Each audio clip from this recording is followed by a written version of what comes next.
বান্ধবী তুমি কি করছো এখানে বৈশা? বসে আছি, বিমানের জন্য ওয়েট করতেছি। ও কাম টু আচ্ছা। বাংলাদেশ। ও বাংলাদেশ যেতে হো তো Yes, হচ্ছে তুমি যে বাংলাদেশে যাবা তোমার কাছে টিকিট আছে তো? of course. এই যে, ও আচ্ছা, তাই নাকি? yes, ও, তো কলকাতা কেমন ঘুরলা? খুব ভালো। কোনটা বেশি ভালো লেগেছে? আমরা শুনেছি, নিউজ পেয়েছি যে কলকাতার এক আপু নাকি তোমাকে জুস খাইয়েছে আর তুমি নাকি হারিয়ে গিয়েছিলে। হ্যাঁ, কলকাতাতে আমার কিছু মানে ফ্যান পেয়ে গেছি আমি। যেখানে যাই সেখানে বলে, আপু আপনাকে তো চিনি, আপু আপনাকে তো চিনি। একজন তো আমাকে জুস খাইয়েছে, আরেকজন তো আমার পিছু নিয়েছে। হ্যাঁ, আমরা আমি জানি যে তুমি কি বিপদে সেলিব্রিটি, আছি। আমরা জানি তুমি সেলিব্রিটি। উফ, তো বুঝি না মানুষ। ওকে, ঠিক আছে। যেখানে যাই সেখানেই শুধু আমাকে চিনে। আমি এখন কি যে করি বান্ধবী।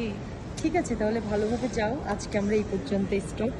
ওকে, বাই বাই ইন্ডিয়া।